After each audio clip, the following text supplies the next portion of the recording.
এখন দেখবে যে বাচ্চারা যে আপনি আদান হয়ে গেছে সমস্ত কাজ বাদ দিলেন, টিভি চলতেছে আদান হচ্ছে টিভি বন্ধ করে দিলেন, গল্প করতে আর গল্প করা যাবে, আদান হচ্ছে এখন মসজিদে যেতে হবে। আসে বা না আসে বাচ্চাদের এই একটা উদ্যোগ যদি আপনারা নেন, তাহলে বাচ্চারা এক সময় আদান হইলে আর কোনো কাজ করবে না। কথা ঠিক না বেশি? এই কাজটা করবো ইনশাআল্লাহ সকলে। আর মুসল্লি সকলের কাছে আবেদন থাকবে, আল্লাহ রাসূলের মেরাজের রাত্রিতে আমাদের জন্য যে হাদিয়াটা নিয়ে আসলে 5 ওয়াক্ত নামাজ, এই নামাজটা আমরা যেন মসজিদে একটা কমিটির মাধ্যমে আমরা যেন এটা একটা পুরস্কারের ব্যবস্থা করি। আমাদের পরবর্তী প্রজন্ম যারা 5 ওয়াক্ত নামাজ 1 মাস আদায় করে তাদের একটা পুরস্কার দেওয়ার একটা ব্যবস্থা করব, আগ্রহ যেন তাদের নামাজে বাড়ে। কি বলেন? কথা ঠিক না ঠিক? সকলে আছেন ইনশাআল্লাহ? সকলে কিছু কিছু হাদিয়া দিয়া, কিছু কিছু হাদিয়া যদি আমরা দিয়ে এই ব্যবস্থাটা করি, ভালো হয় না খারাপ হয়? ভালো হয়। বেশি টাকা লাগে না, মাসে মাসে যে 100 টাকা 50 টাকা দিয়ে সবাই মিলে যদি আমরা দেই, দিয়া এই হাদিয়ার ব্যবস্থাটা করলে দেখা গেছে আমাদের যে পরবর্তী প্রজন্ম তাদের একটা আগ্রহ বাড়বে। অন্তত এই পুরস্কার নেওয়ার আশায় হইলেও তারা কি করবে? নামাজে আসবে। এটা আমাদের করা অতি জরুরি হয়ে গেছে, কারণ আমরা নামাজে দাঁড়াই, আমাদের বাচ্চারা মাঠে খেলাধুলা করে।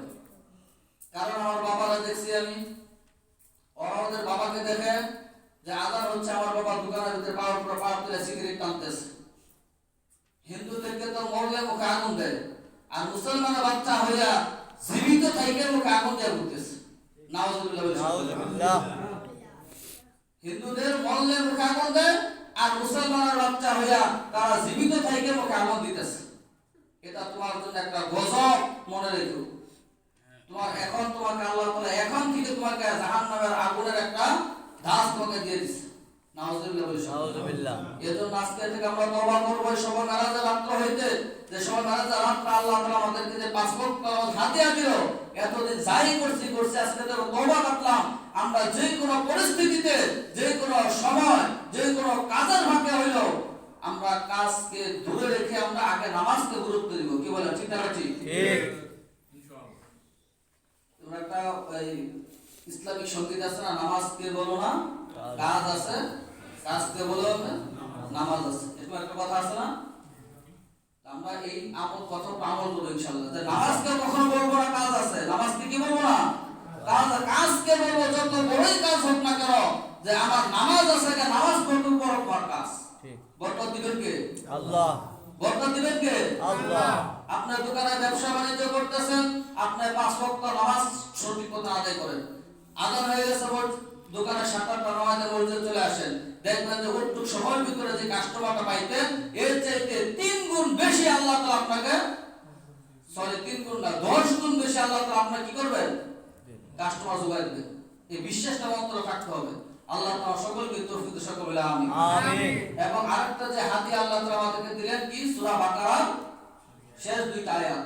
আল্লাহ রাসূল বলেন, কেউ যদি ঘুমানোর আগে এই দোয়াটা, এই আয়াত 2টা পড়ে ঘুমায়, আল্লাহ তাআলা বলেন যে যদি ওই রাতে মারা যায়, তাকে আল্লাহ তাআলা শহীদি মর্যাদা দান করেন। সুবহানাল্লাহ। সুবহানাল্লাহ। তার সমস্ত পাপ আল্লাহ তাআলা ক্ষমা করে দিবেন। সুবহানাল্লাহ। কোন জায়গা থেকে? আমানা রাসূলু বিমা উনজিলা ইলাইহি বি রাব্বিল মুমিন, জায়গা থেকে শেষ পর্যন্ত আল্লাহ তাআলা আমাদের সকলকে শিক্ষা তৌফিক দান করুন, আমিন। এবং 3 নাম্বার যে হাদিয়াটা দিয়েছে, সেই হাদিয়াটা কি? যদি মুশরিক না হয়, আল্লাহ তাআলা তাকে ক্ষমা করে দিবেন। সুবহানাল্লাহ। সে জাহান্নামে যদি কোনো আমল করার কারণে চলে যায়, যদি সে আমলের ভিতরে যদি তার মুশরিক না থাকে, আল্লাহ তাআলা বলেন যে তাকে আমি ক্ষমা করে দিব। সে জান্নাতে চলে যাবে, একদিন না একদিন তাকে আমি জান্নাত দিব। যদি সে ঈমানদার হয়, আল্লাহ রাসূলের প্রতি ঈমান আনে, আল্লাহর প্রতি ঈমান যদি তার থাকে, সে যদি মুশরিক না হয়, সে যদি আল্লাহ তাআলাকে অন্য কারোর প্রতি যদি আকৃষ্ট না হয়। আমরা কি করি এখন? সন্তান চাইগা মাজারের ভিতরে, ঠিক না বেঠি? সন্তানদের মালিক কে? আল্লাহ।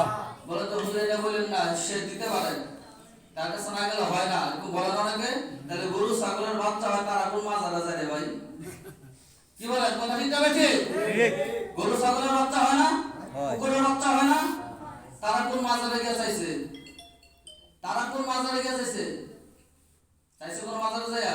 গেছে যায়, বলছে যে বাবা খুশি, বাবা আমারে দাও, বলছে নেংটা বাবা আমারে দাও, বলছে যে সমস্ত নাফরমান বলে যে মাজারে যায়, সিজদা দাও, মাজারে যাওয়া জায়েজ, তারা মুসলমান হতে পারে না। তারা কখনো মুসলমান হবে না।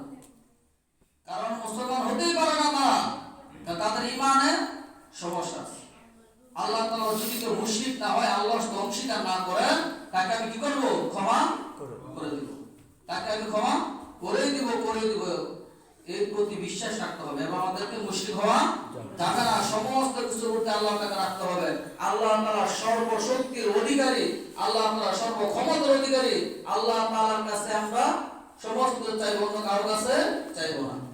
আমরা মুশরিক হব না, শিরককারী হব না, কুফরি করব না, নাফরমান হব না, মুরতাদ হব না। আমরা যদি না হই, আল্লাহর ওয়াদা, যদি আপনার উম্মত যদি মুশরিক না হয় আর আল্লাহ তাআলার সাথে কাউকে শিরক না করে, আর আল্লাহ তাআলা তাকে জাহান্নাম থেকে একদিন রাতে মুক্ত করে জান্নাতে দিব। সুবহানাল্লাহ। এর প্রতি বিশ্বাস রাখতে হবে এবং আল্লাহ তাআলা এর প্রতি বিশ্বাস রাখাকে সলিহিন বলা হয়েছে। যদি আপনার সলিহিন বান্দা হয়, আসসালামু আলাইকা আইয়ুহান নাবিয়্যু রাহমাতুল্লাহি ওয়া বারাকাতুহু, আসসালামু আলাইনা ওয়া আলা ইবাদিল্লাহি সালিহিন। যে রহমত বরকত আপনাকে দিলাম, যদি আপনার সলিহিন বান্দা হয় তাহলে তাদেরকে রহমত বরকতে পরিপূর্ণ করে আর আল্লাহ তাআলা তাদেরকে জান্নাত পর্যন্ত পৌঁছে দেব। সুবহানাল্লাহ। ইনশাআল্লাহ যে সমস্ত কথাবার্তা বললাম আমরা সকলে ইনশাআল্লাহ আমল করা যায়। ইনশাআল্লাহ আমরা আমল করব এবং আমাদের মা বোনদেরকে আমল করার উদ্যোগ করব। আরেকটা কথা বলে শেষ করতেছি ইনশাআল্লাহ। আমরা সবাই মেরাজ সম্পর্কে অনেক ভুল তথ্য ধারণা আছে। কেউ বলে যে 3টা রোজা রাখতে হবে, 2টা রোজা রাখতে হবে, সবাই মেরাজের ভিতরে নির্দিষ্ট কিছু আমল বাতলায় দেয়। আসলে এগুলা ঠিক না।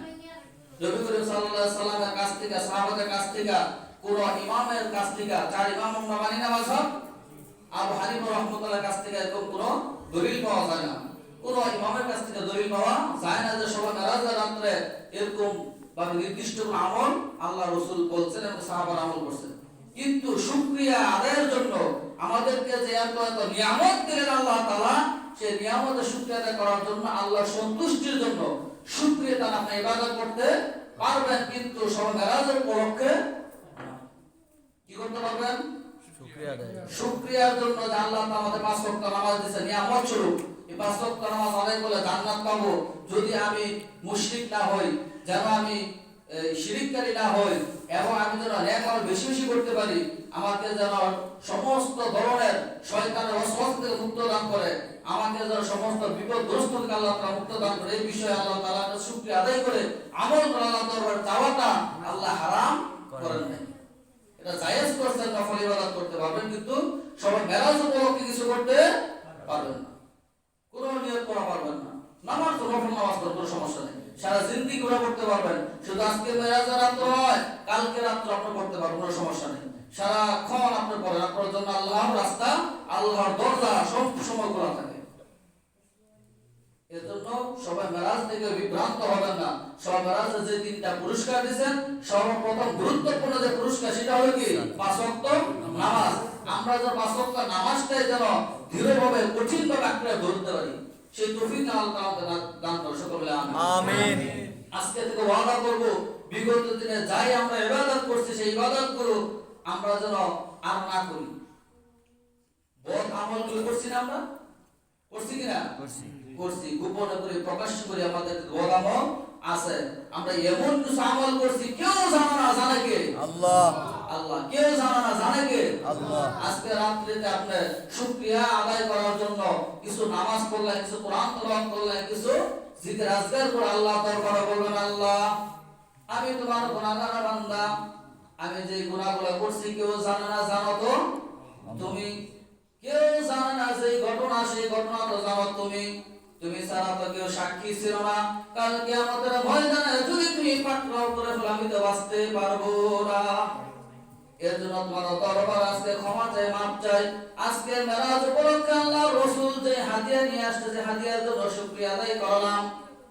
আজকে তুমি আমাকে ক্ষমা করে দাও, বিগত দিনে আর এরকম কোনো গুনাহ প্রকাশ অথবা গোপনে করব